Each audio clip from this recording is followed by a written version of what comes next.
guys and ghouls, and welcome to another episode of Fright Mic. I'm Liz. I'm Sam. And welcome to our new month. It's July. Yes. Summer is in full swing.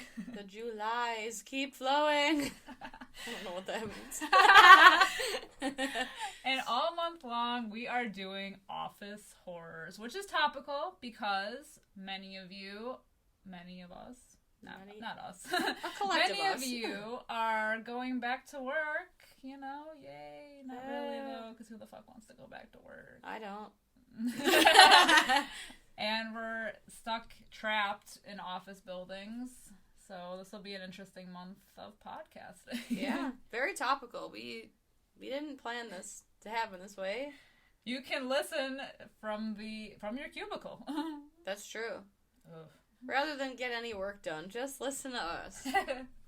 I would. Bitch about work, because we have plenty of stories to go around. We both worked in office buildings. I've worked in one very similar to the Belko building itself. And as Sam said, we're actually going to be starting this month off with the Belko Experiment. How can you not? I know. How can you not? It's the ultimate The most office iconic horror. office horror. Absolutely. Yes, so it's crazy. I love this movie. I'll just say that right now. I'm glowing. You are beaming. Yes. And I mean, I don't work in an office now, but I have had several office jobs totaling probably like close to 9 years between them all. And let me tell you, It's pretty relevant. there is a hell. Believe me, I've seen it. Yeah, I've worked in offices before for a shorter amount of time. It wasn't quite 9 years, but it's amazing how office environments are so similar. Yes. It's so toxic. It's awful. And it's all the same, bullshit. You just showed me that TikTok earlier, and it's so fucking true. It's like, hey, man, how's your weekend? Oh, man, oh, yeah, gotta get back on the grind. Mondays. How was your Monday. weekend? Need my coffee. Oh, man, it's only Tuesday? That's fucking crazy. Oh, man, bro, it's Thursday. It's pre-Friday. What are you gonna do for your weekend? Friday, woo! It's all the same fucking shit. It's the same shit. I think so with any job, it's like that. If you work, Monday through Friday, unfortunately, I've had mostly retail jobs that I have to work the weekends, so I never really got the whole, oh, it's Friday.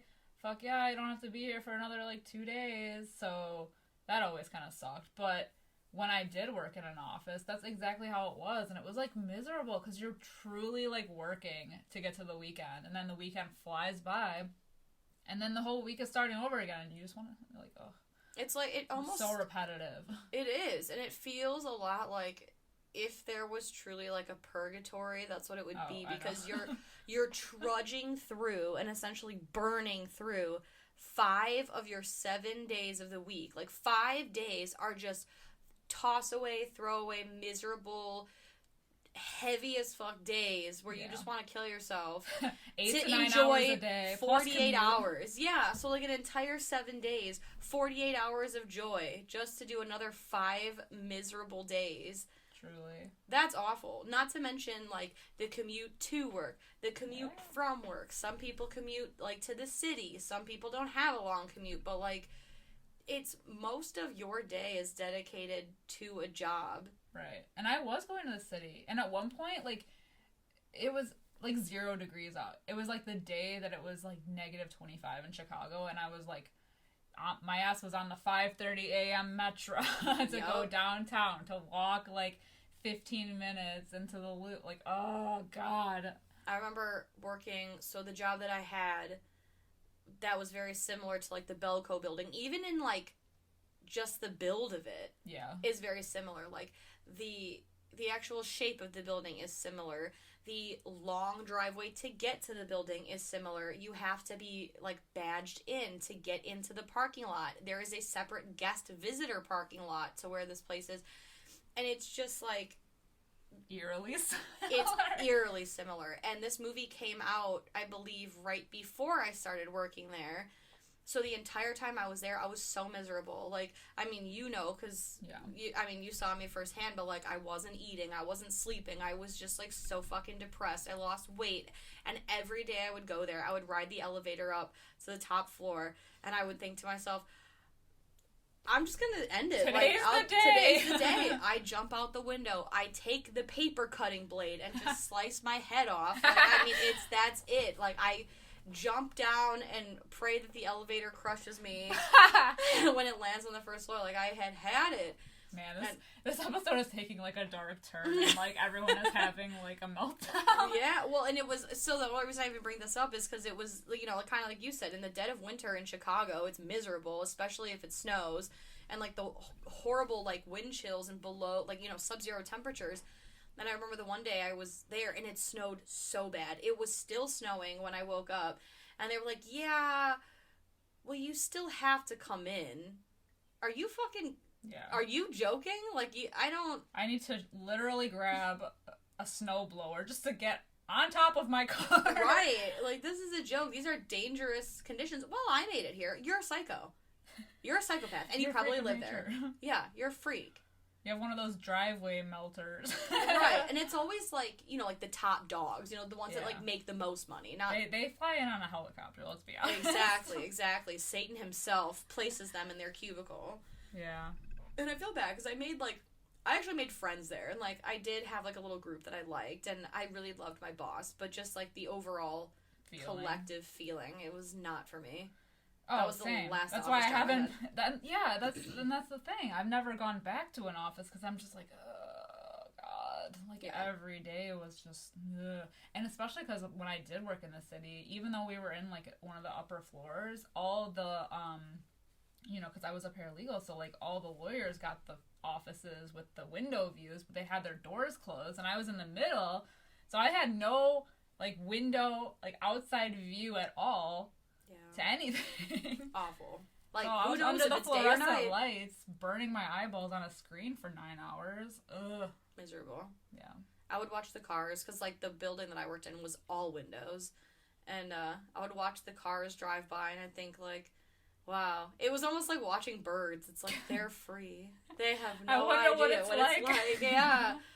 And it's so funny because I ended up leaving that job. Like, I was in therapy while I was in that job and, like, miserable. And she's like, well, what do you like to do? And I ended up, because of that, I quit that job to go to cosmetology school full time.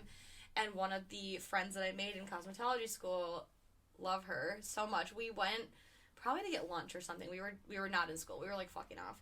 And we passed the office that I worked for, and she goes, that place reminds me of that movie. And I was like, the Belko Experiment? She's like, yes, have you seen it? And I was like, bitch, I lived it. But it was so funny. I was in the trenches. Yeah, but it's so funny because, like, her and I had literally never talked about me relating. Like, we had talked about how I hated it, like, and how I was miserable. But I had never mentioned the similarities that I drew personally to the Belko Experiment. Mm-hmm. And it was so funny that she was like, yeah, this building, it just reminds me of that movie, you know, where they, you know, kill each other. Oh, yeah. No, I get it. No, we killed ourselves in other ways there. Yeah, exactly. Yeah. I would hide in the bathroom and cry. Yeah. Well, so the Belko Experiment, it came out in 2016. And it currently has a 6.1 out of 10 on IMDb. It has a 54% on Rotten Tomatoes. So a lot of people related to this movie. A lot of people. I'd say a little more than half.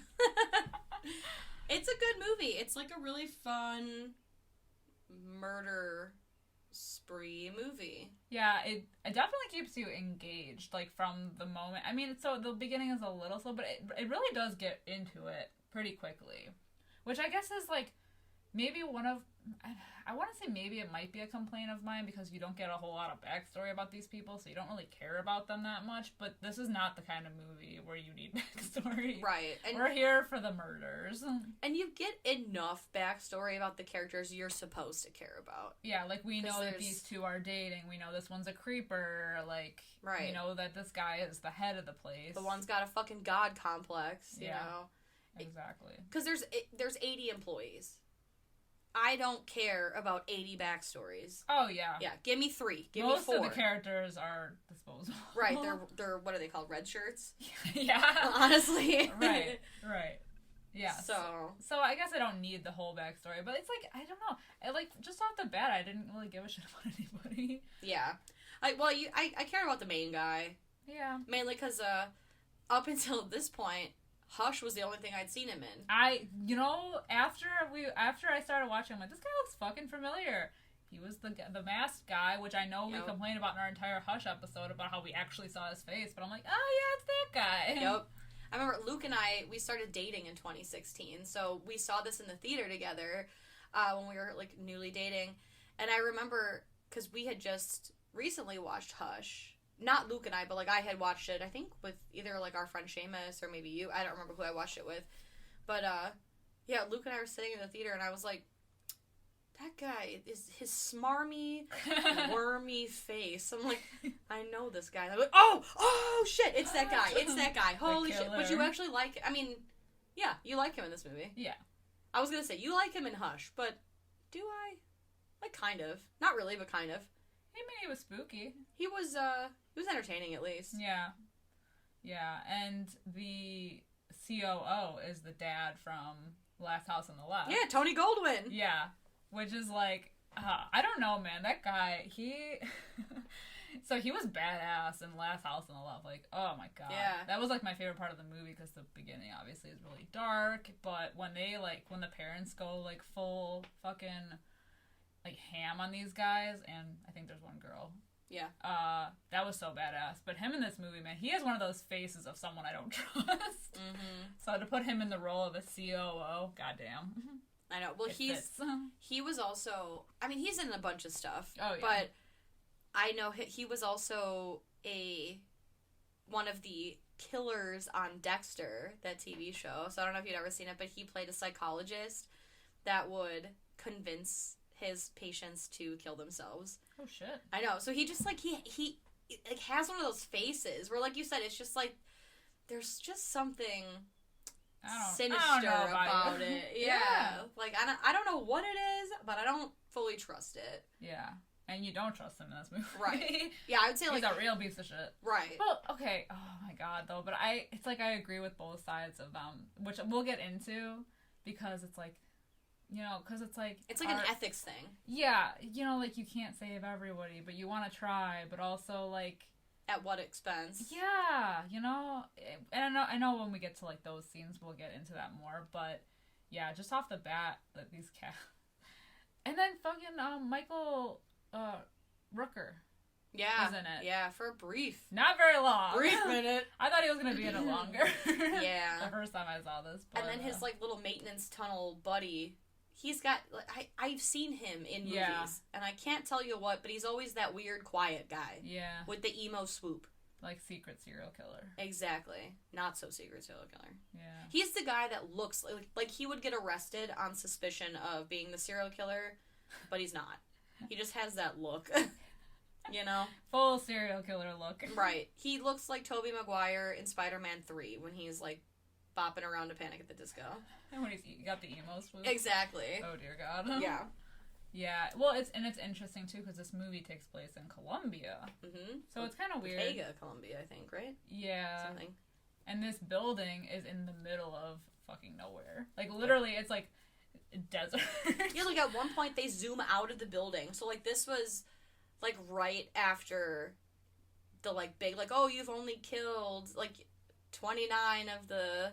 Or 39 or 40, whatever it is. 29 so he's like, of the 30. Right, so he's like, now 75% of you will die. And, like, after all that, it zooms out to, like, an outside shot of the building, and it's so, like, in the middle of nowhere that it just shows, like, one stray dog peeing on, like, the fence. And it's so fucking quiet outside. Yeah. Because, like, off the bat, they all, like, arrive for their normal days, and they're greeted by, like, Fort Knox military style. Like, right. Dudes, like, packing assault rifles.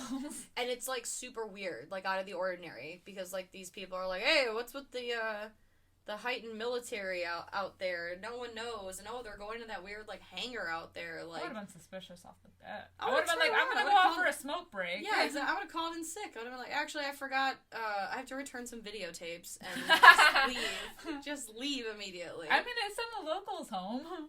Yeah, true. Which is, like, so is the experiment just for, like, people who were sent there from America? Maybe. Yeah, because, I mean, did they know about it, or they just didn't want them to be... Well, maybe because the locals, like, they have families local to the area, maybe, yeah, so they would, you know, would question things, whereas people overseas might not. I mean, I feel like they would still question things, but whatever. But it's a little bit harder, because some people, like, go overseas, and then they just, like, oh, they found, you know, they met somebody, or, you know, how many times do you hear about, like, a missing persons case, where it's, like, they write a letter home to their family, it's like, oh, I met a guy, and we moved to, you know, Puerto Rico. Yeah, I don't fucking know where. Yeah, we're not on the grid anymore. And then were they gonna write 80 letters? I don't think they were gonna ever write letters, but it's just like, and you don't really like.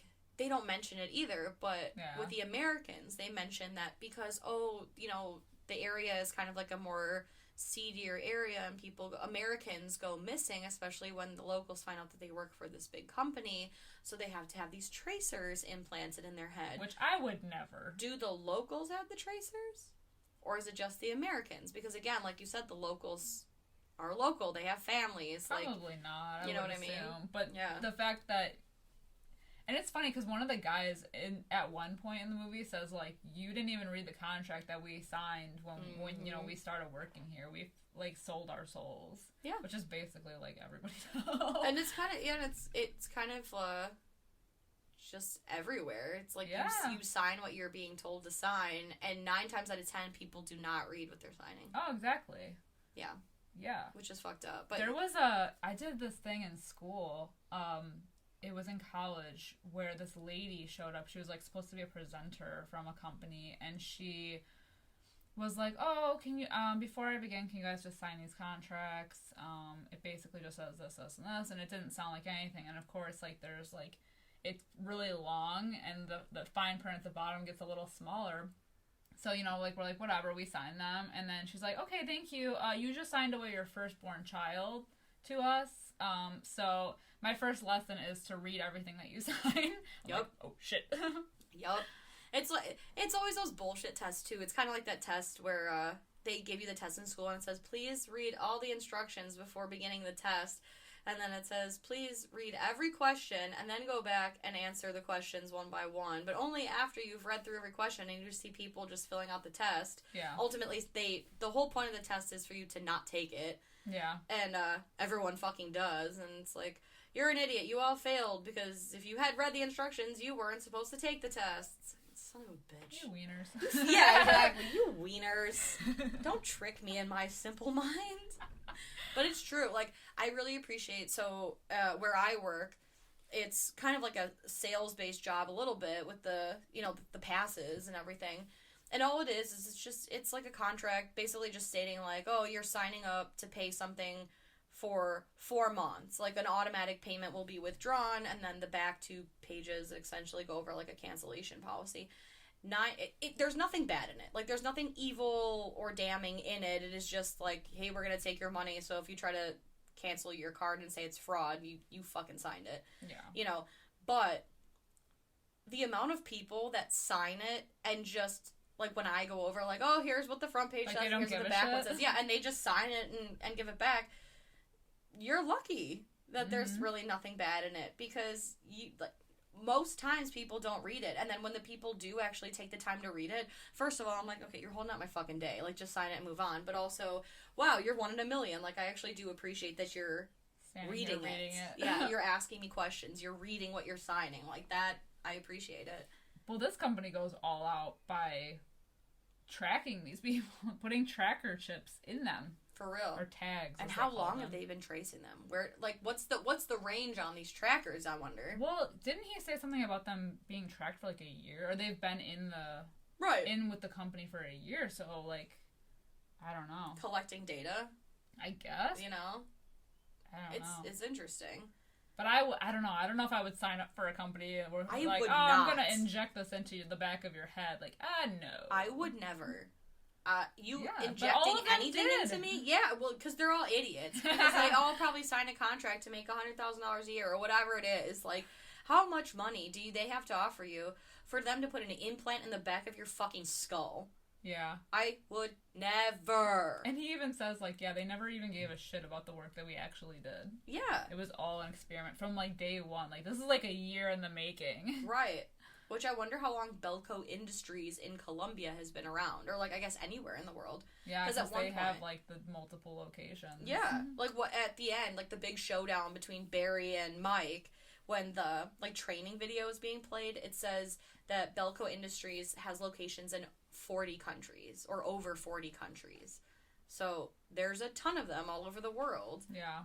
How long, when did they open? I mean, I guess these are all the questions that are really, like, not important to the plot of the story, but it's just, like... Yeah, because we don't even really know what they do at their place of work. The guy explains it briefly in the beginning, but it's, like, a bunch of, you know, like, corporate mumbo-jumbo that I don't really care. Systems and, you know... Oh, here at Belko Industries, we are in the business of business and... meetings, etc., with people corporate and terms. Boardrooms. Yeah. We do business here on paper and electronically as well. We are transponsters. So yes, like you said, they're all like filing in the building, starting their workday, while a Spanish version of oh my god, what's the song? California Dreamin'. No, I Will Survive. Oh, that's later. Never mind. Yes. The Spanish version of I Will Survive is playing, which is hysterical because of the theme of the movie. Mm-hmm. But they're all, like, it's all just, like, you know, the typical office banter we were talking about. There's a new girl named Danny. She's kind of getting acquainted. She meets Roberto and... this woman whose name is escaping. I like when she drives in and it shows inside of her car with, like, the ashtray full of cigarettes. And I'm like, man, relatable as fuck when you're going to the office smoking an entire pack before you even go in. Amen. Well, the job that I had where it was, like, similar to the Belko building, that's what I would do. Like, I have never... chain smoking, but in the parking lot. I have never in my life been what I would characterize as, like, a smoker. Or, like, a regular smoker. You know, it's, like, always, like, oh, when I'm drinking, you know, whatever, if there's people around, like, let me bum a cigarette. But, like, working at this job, I would smoke 3 cigarettes before I even got into the building. Just, like, driving there and chain smoking. And that's why she's the most relatable. Absolutely. Because you know what you're in for, goddammit. Yes. Another fucking 9 hours of bullshit at the water cooler. Of bullshit. And, so, like, we meet Danny, she's the new girl, like I said, Roberto's kind of like, oh, yeah, like, you know, office, blah, blah, blah, we see, like, a lot of relationships, we find out that Wendell is a creep, he's scary, and he's got too many teeth in his mouth, I don't like that, he's very gummy, it's a lot of gum, Barry's the COO, and Mike is kind of like our protagonist. Yeah. And he and Leandra, who Wendell is creeping on. They're a couple. Yeah, they're a secret couple. Not so secret, because they leave their door open and they make out. That's true. Secret love. They go to the trouble to close the shades, but leave the door wide open as the CEO strolls on in as they're, like, fucking making out on the desk. Yeah, for real. They're necking. But everything basically comes to a halt during the day.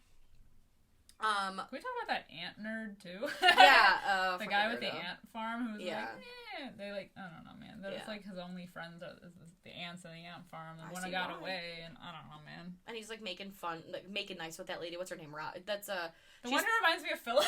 Yes, from The Office. She's played by Rusty Schwimmer, who has been in so many fucking horror movies. She was in one of the Jason movies. Really? Yeah, I think she's the butch cook from like Jason Goes to Hell. Okay. Oh my god, Rusty Schwimmer. Yeah, she was even in Almost Heroes with Chris Farley. I think she's the lady that's like, I hope the devil picks the flesh from your miserable bones. Well, she was pleasant in this movie. God, like, yeah, that's true. Yeah, she's like the lovable, she's the likable Phyllis. Yeah. You know? That's like true. The older lady. Yeah. But all the camaraderie is interrupted by a sinister intercom voice. We only know him as the voice. Yeah. Which he does have a good voice. He gives good voice, you know? He gives good voice. And he says, in 8 hours, most of you will be dead. Please kill 2 of your coworkers. And I love how everyone's like... See, now, had that been me, I would have been like, I've been plotting all your deaths for years. Right. Now, I'm sure this is a hoax, but I did see Jim break the coffee machine a week ago. And that's all I'll say. That's all I'm going to say. Yeah. Whatever. So, like, yeah, they kind of Picture cubicles with this mouth breather who's really been breathing too hard, and I had enough. I think back to all those emails, like the fucking passive-aggressive ones, like, where I email somebody and then they email me back, CCing the boss, like, oh, per my last email, and it also looks like you didn't do this.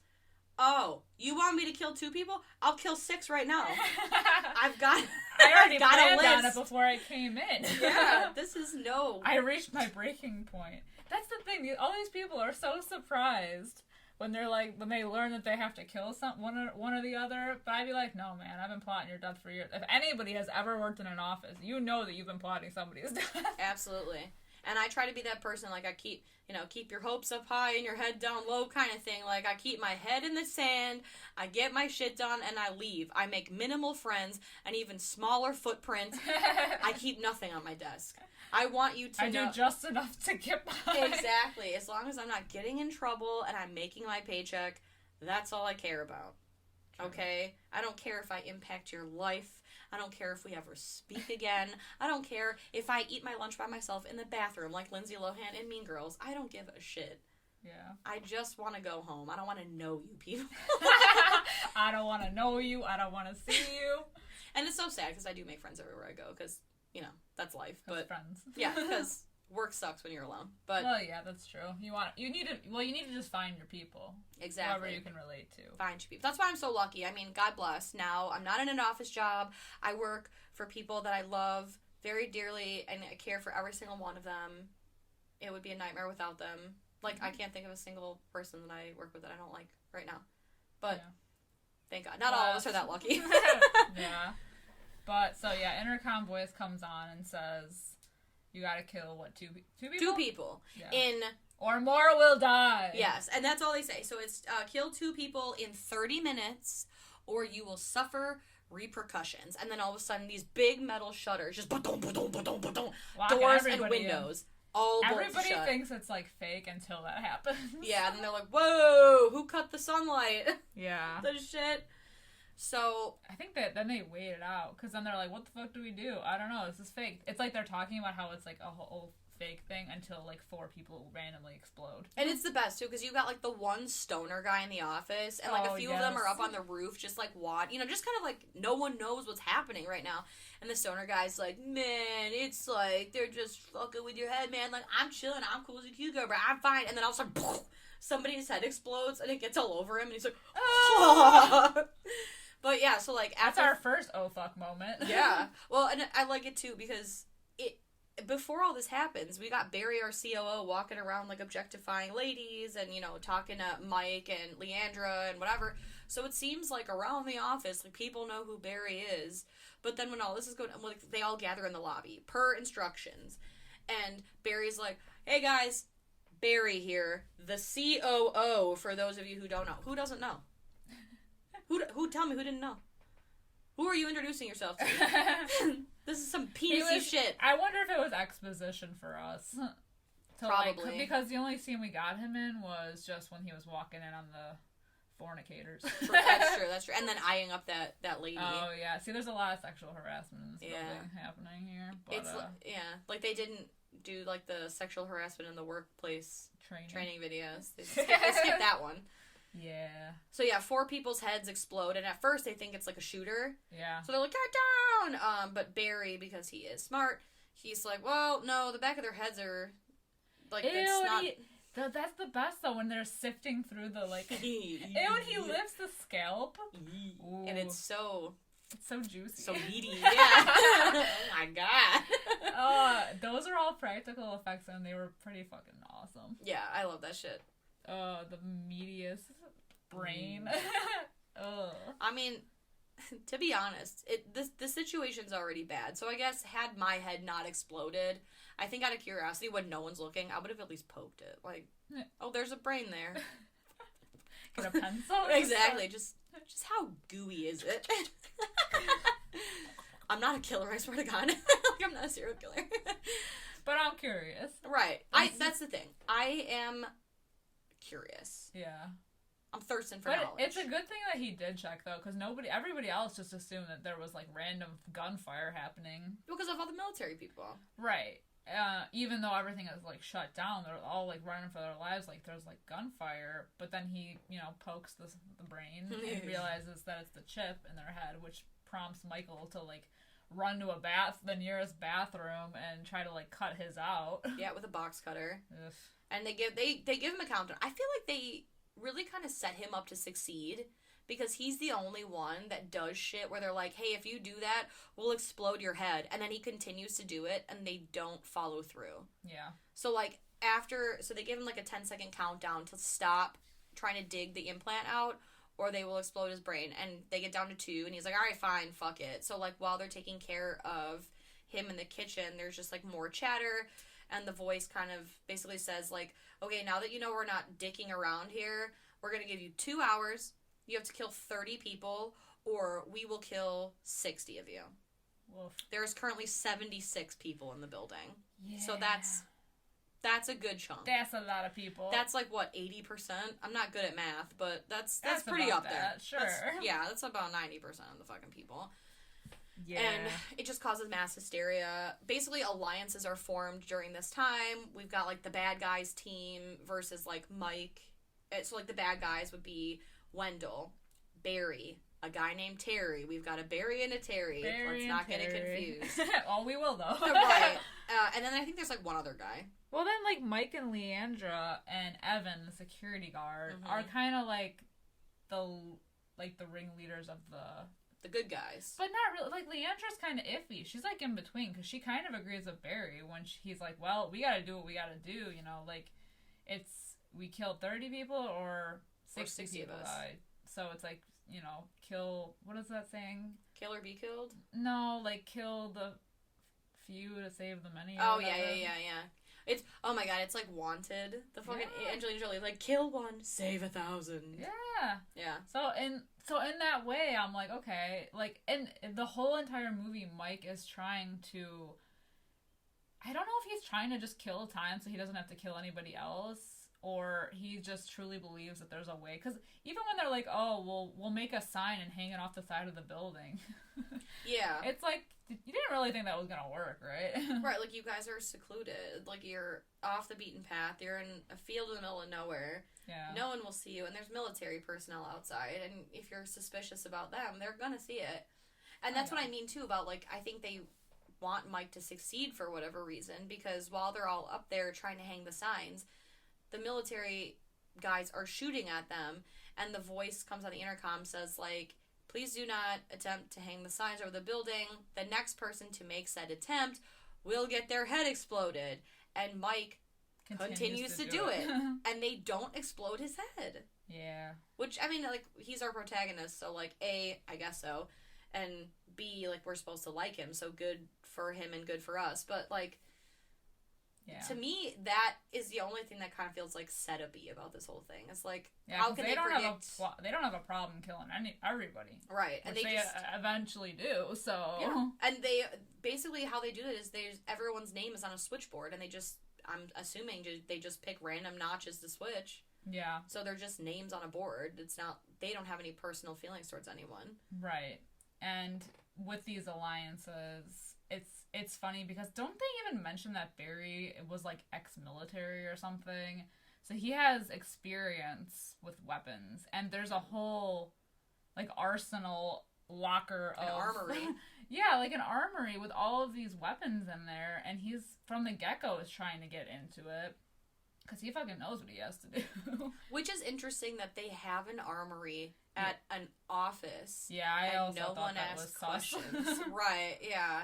So, like, clearly this was set up from day one. Because, again, I have never worked in an office where there was an armory. Yeah, it's usually, like, if there is a security guard, okay, he has his weapon on him. Right. And they say it's for the security guards, but it's like, I don't know, man. I don't think so. Doesn't seem right. Yeah. So, like, essentially, during this time, like, this one group, they're making the signs and that dealing with that. The guy that's, like, on drugs and, like, is super paranoid, now he thinks it's in the water, so him and a guy are going around dumping the water out because it's psychotropic drugs, man. That's where they're getting it in, man. They got it in the water.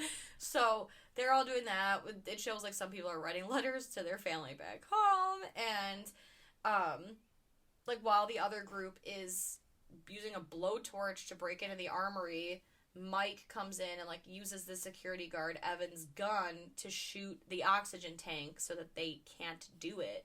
And that's kind of, like, how this, like, and, you know, it's, like... The war starts. Really breaks out. Yeah. And, like, it's a lot of, basically, like, cutting to different people, like, different characters, because we see... Danny, the new girl, she's hidden in the basement. Which is honestly where I would be. Right. And she happens to see the two maintenance guys, so, like, Michael Rooker, whose name is something. Gus. Gus, I think? Sure.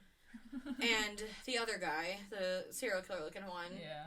And the serial killer one gets aggravated and, like, accidentally caves Michael Rooker's head in a little bit. Yeah. So he dies, and Danny is found by the guy who, like, saw...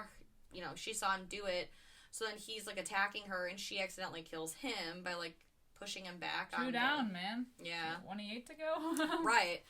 So, it's just, like, a lot of intercutting here, and whatever, and it ultimately leads to, like, a really disturbing scene of the movie, where the bad guy team, they break into the armory finally. They pass out weapons, and they, like, Barry tells all of his little circus monkeys to gather everyone in the lobby. It's cronies. Right. And so everyone is gathered into the lobby. Oh, right, and I forgot, Evan dies in the middle of all this, too. Yeah, poor Evan. I liked Evan, because he was, like... Yeah. I love how he, first of all, refused to give Barry the keys to the armory, because he's the only one with them, and then spends, like, a majority of the movie before he joins the, like, good guy alliance, just chilling at the desk. Yeah, like, and he's on his phone that has no signal, so like, I don't know what he's looking at, but... He's probably playing, like, Tetris or some shit. Right, Angry Birds. So, yeah, unfortunately, he gets stabbed by... Wendell? I think Wendell, yeah. Yeah. And then Barry knocks Mike unconscious. Yeah. He comes to while Wendell's... Which is like, why didn't they just kill him? Right. They were planning on killing a bunch of people anyway. They knocked him unconscious. They knew he was a problem. Why didn't you just kill him? Right. They need the body count. Yeah. So, that's what I'm saying. Like, this is all, like, a fucking setup. Yeah. Which, I mean, I guess also, like, I keep saying he's the protagonist, so it has to have, happen this way, but... But I'm still gonna question it because that's what I do. Yeah, of course, that's what we're here to do. We ask the questions. So when everyone is gathered in the lobby, they basically are like, he's like, okay, who here has children under the age of, like, what did he say? Like, 18. Okay. So they're put off in it to the left, or to the west side of the wall. Anybody who is 60 or older is pushed to the east wall, or the right side, and then basically from there, he just starts cherry-picking random people. I never liked you, Lois. Right. Get in there. So then, of course, Mike is chosen, and they line them up fucking, like, execution style. Yeah. And he's just like, put some fucking music on. And so this is when we get the Spanish California Dreamin' is playing, and it's like a really cool... I hate saying cool, but, like, it's fun, but, like, super creepy, brutal, dark tense. Scene. Yeah. It's really tense. It's like you expect... Like, you almost kind of expect the bloody, like, almost, like, fun kill... Like, kind of how Cabin in the Woods was, where you, like, know shit's going down, so you're, like, waiting for all this mayhem to happen, but then, like... No, this is, like, Cold Blood, this scene. Right. Where it's just, like, straight up, like, you're gonna line these people up and shoot them one by one. It hits different than just, like, chaos erupting and people randomly get smashing with, like, fax machines. Right. Like, and it's even, like, worse because they do spend, like, probably a good, like, 40 or 50 minutes of this movie trying to at least develop some sort of, like, everyone here has working relationships with each other, and, like, it's they're friends. Deeper than just, like, some stranger on the street, like... Bitch, you know me. You probably went to my kid's, like, 5th birthday party. Or, it's like, it's fucked up shit like that. Yeah. So it's dark. And while this is happening, Mike tries to convince Terry not to do it. Terry is a pussy that can't think for himself, so he's like... And Danny, in the basement still, she hits the power. So the lights go off, and then everybody scrambles. So, of course, Mike is saved, and now everyone is fucking hiding like rats. My favorite, though, is when Danny, like, opens the door, realizes shit's fucked, and, like, yeets on out of there. Oh, yeah, she does it a lot, where she's like, ugh, and she, like, jukes She off. opens, oh, nope, wrong door. Oops, nothing to see here. It's the Grandpa Simpson. Yeah. The strip club scene. Yup. That is totally her. She just walks into the door in the lobby, realizes that, like, people are lined up like goddamn, like, prisoners, and is like, oh, nope, nothing to see here. Just close on that door and fucking... And she's lucky that she doesn't get spotted most of the movie. Know. That one guy spots her and doesn't say anything. He probably thinks that, oh, shit, well, if she can get away, she might be our only hope, but who the fuck knows, you know? Right. So, yeah, so she eats on out of there. And after that, basically says, like, oh, well, you've killed 29 of the 30. Yeah, after all that bullshit, they were one person away from saving, like, more people. And, we don't know, like, if they had, it might have kept going on anyway, so it might have been for nothing, but I think it is really telling, especially because Barry's the one that's doing most of the killing, because he's just like an animal.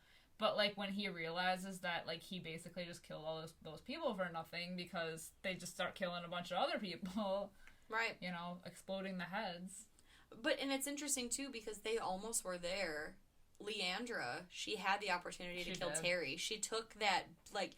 Remember in art class? The cutter. The cutter. She took the blade off of, like, the big paper cutter, and she couldn't... She fucking had him, man. She had him, but he starts crying like a bitch, and Leandra ultimately does have a good heart, and she knows he has a family. She's like, I would never do that. And then time runs out. So, 60 people ultimately end up dead, including the weird ant guy, including Robin, like... and then, not Leandra. I can't remember her name. The lady with the cigarettes. The one who makes friends with Danny. She dies. Like, pretty much at this point, like... Almost everybody dies. Almost everyone is dead. We've got, like, now at this point, it's like our quote-unquote main characters.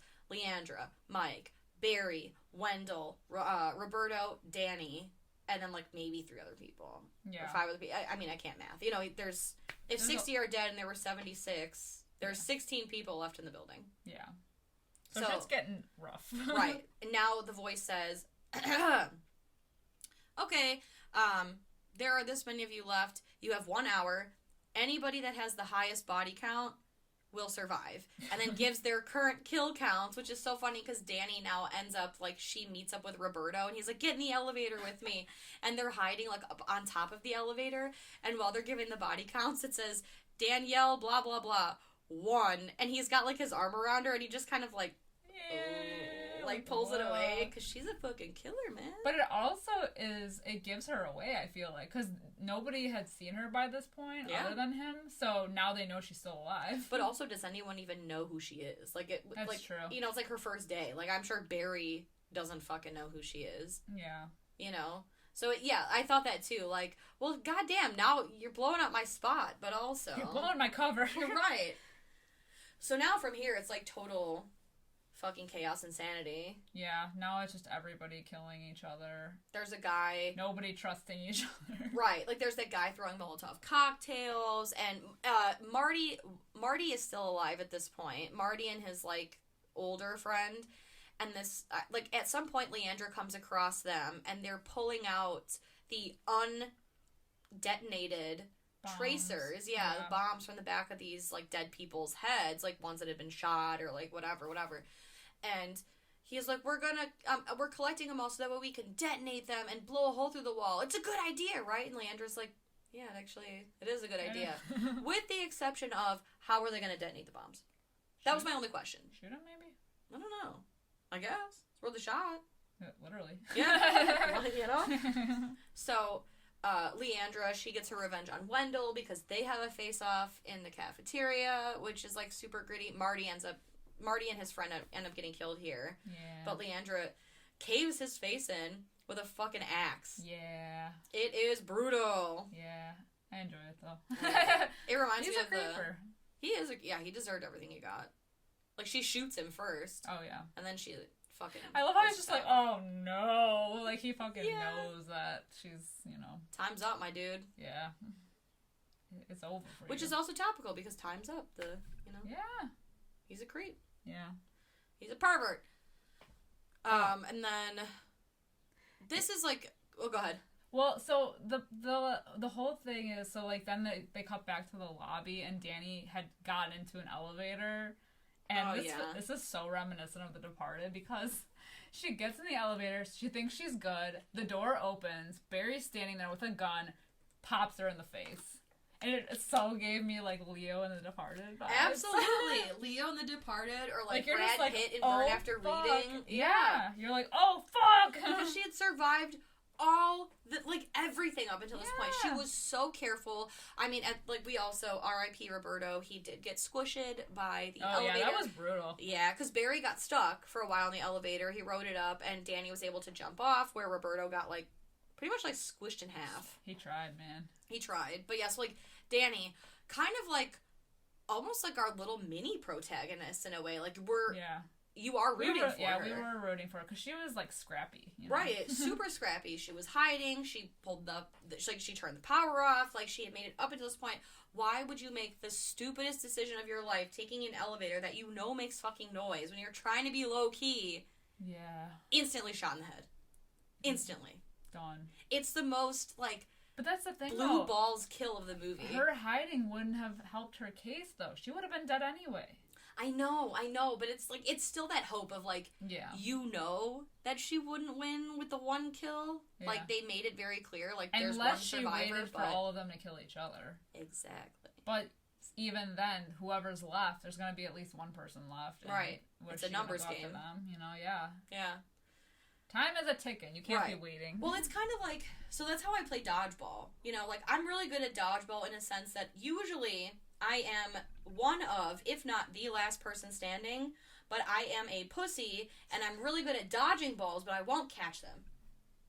So what is at some point, my time is up. Yeah. My goose is cooked if I'm not going to pull the trigger. So, like, Danny, that's great. You can hide, and then basically, at this point, if it's, like, whoever has the most kills, you're either going to run up the clock and get your head exploded, or you're going to wait for everyone to kill them. So, you know, and then you're still going to have to kill... Somebody.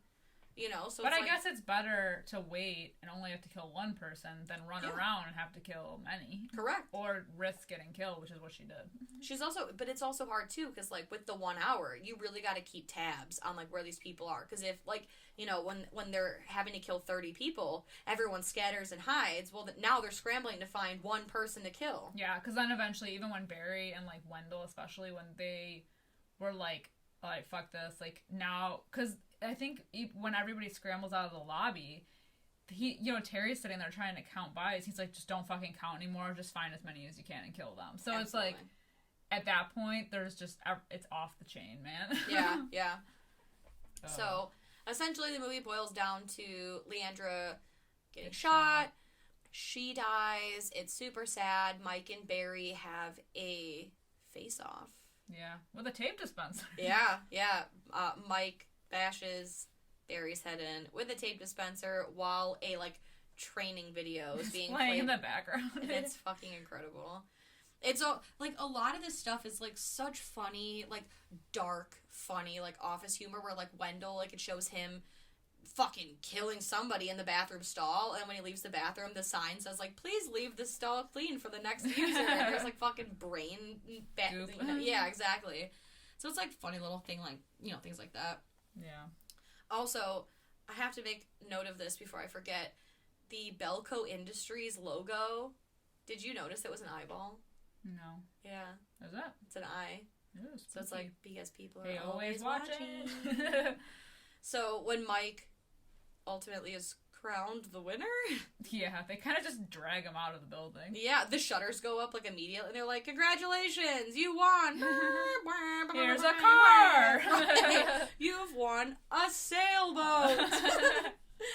But they drag him out of that military hangar, and he's, like you said, he's hanging on the dudes, like, because they're essentially dragging him. Yeah. But he meets the voice. Yeah. Who kind of looks like the guy who plays Buffalo Bill. Yeah. I can see that. It's got Buffalo Bill vibes. the whole scene reminds me of the ending of Escape Room, too. Yeah, 100%. Like, the monitors everywhere, and there's, like, one dude there. Yeah. Who was that guy at the end of Escape Room? Wasn't it Buffalo Bill? No, he's in I don't remember, but it could be the same guy. Right? For all I know. I don't know. But, yeah, he's like a real weird-looking dude. He's got, like, scars on his face, and he's like, well, it was all, an experiment. And Mike kind of, like, falls on him. Kind of like he looks like he's exhausted, and he's like, why are you doing this? And he's like, oh, it's an experiment, like, we're going to take the strongest of the strong, and we're going to, it's all for research and science purposes. Blah, blah, blah, blah. Yeah, stuff it's and like things. He explains, too, that all other, research on human behavior has never been good enough because they've never been put in, like, that stressful of a situation. So his goal, or their goal, was to, like, put these people in an extreme, real scenario. Yeah. Which, I mean, I guess, like with things like the prison Stanford experiment, how is that not real? Yeah. I get it, it's, like, simulated, but the results did produce, like, real, like, these people really thought they were authority over the other, like, quote-unquote prisoners. Yeah, true. So I guess this is just, like, really fucking brutal. And no one knew they were part of an experiment. So I guess that's what it is. No, they didn't.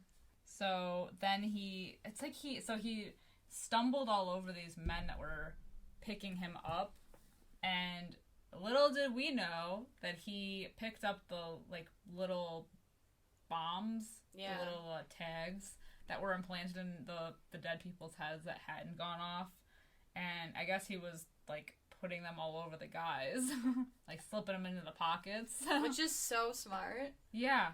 When did he have time to do all that? I don't know. He's a crafty guy. He is crafty. The only thing is, like, I mean, God bless him. He's a lot smarter than I am, because he's like, yeah, by the way, those bombs, they're all, like, on you guys now. So that sucks. And he goes to that switchboard and starts switching things. And had that been me, I just would have flipped them all.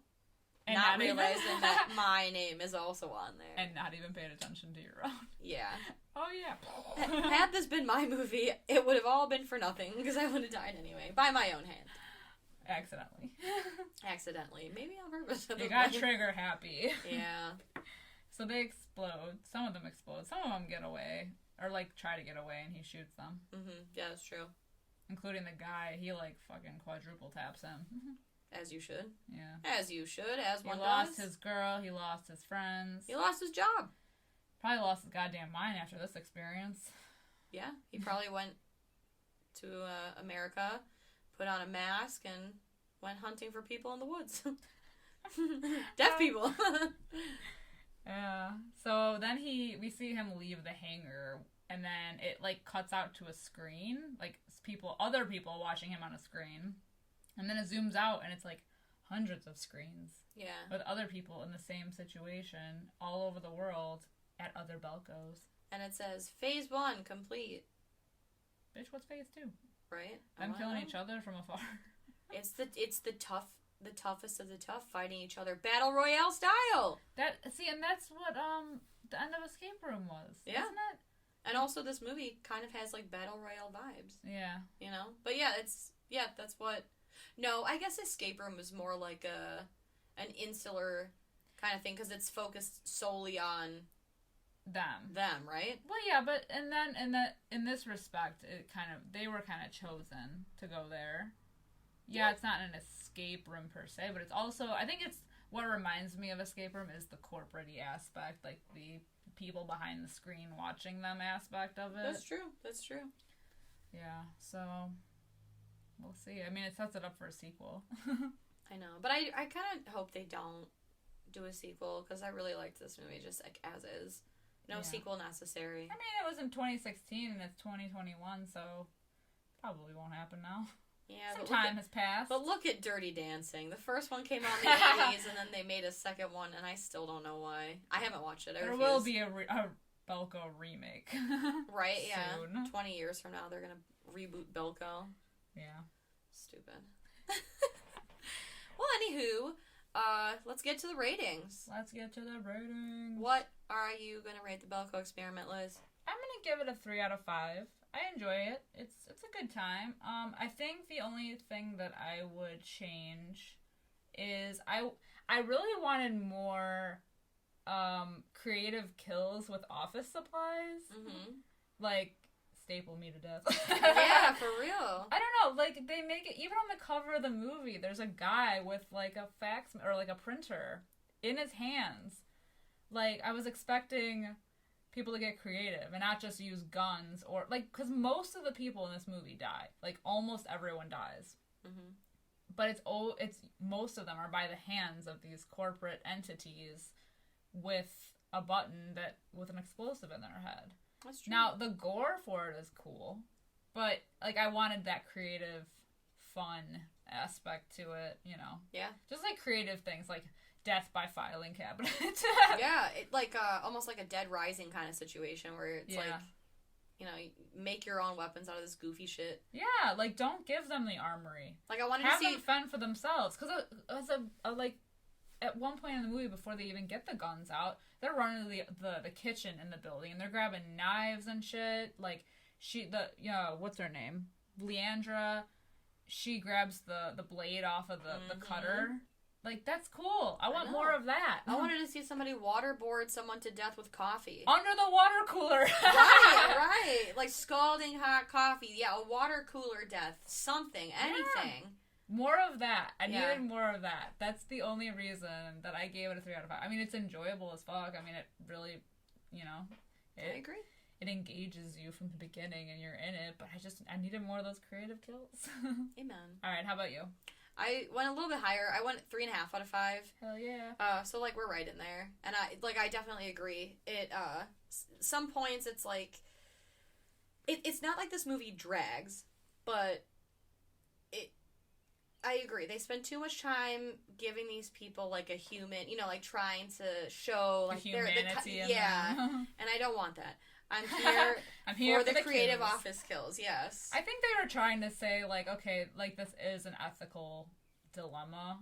You know, these people aren't just gonna become, like, bloodthirsty killers overnight or in the span of literally, like, 5 minutes.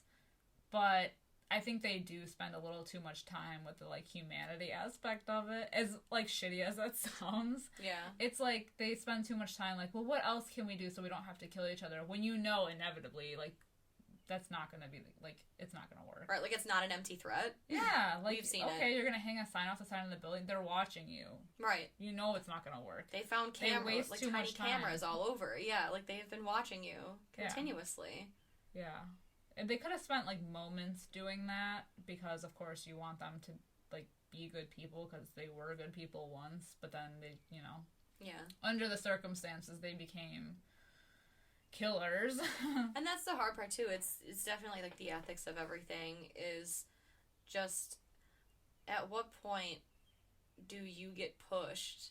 Like you go to that survival mode. Like, yeah, at what point is it less murder and more survival? Yeah. Like, if I need to kill 2 people or 4 people will die and one of them is me, at what point do I decide, like, okay, no, we have to do that? Or if I don't kill 30 people, 60 people will die. Okay, is that going to be it for me? Like, what's my threshold? And, like, I pray to God we're never in that situation. Oh.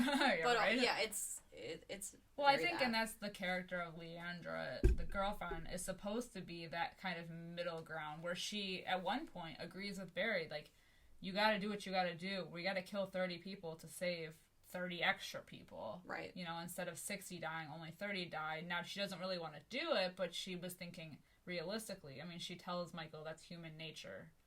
Like, we have that survival mode, so, you know, it's going to happen whether we want it to or not. But then when she's faced with it, she ultimately can't do it. Right. So it's interesting. Mm-hmm. She's like all of us. Yeah, exactly. Or maybe not. I mean, maybe she's people would just go ham and, like, someone, I don't know, smash someone in a copier. Yeah, exactly. Death by copy machine. That's what I want to see it, yeah. There's so many things that could be turned. You can just grab a whole, like, cup full of pencils and just start stabbing someone in the eye. That's true. Like Ramsay Bolton that shit, you know? Yeah. Yeah. I wanted that. That's a shame. Missed opportunities, but still a good movie all around. All right, that's going to be it for us this week on Fright Mic. Let us know what you think of the Belko Experiment.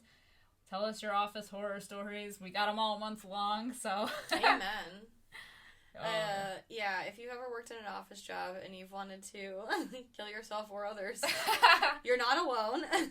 And we'll get through I want to hear about it. Yeah, we want to hear about it. And let us know what you think of the movie. You can follow us on Facebook, Twitter, or Instagram. We comment daily. That's true. We're all up in this shit. This shitstorm of social media. Yeah. If you like what you hear and you want to hear more from us, we are on Patreon. Just head over to patreon.com/frightmicpodcast. We do bonus episodes, polls, conversations. Yeah, so many more conversations. So many more. If you're sick of hearing us talk, you can... Well, we talk more over there. You can hear us talk. So, yeah, but that's going to be it for us this week. Until next time, I'm Liz. I'm Sam. Rest in peace.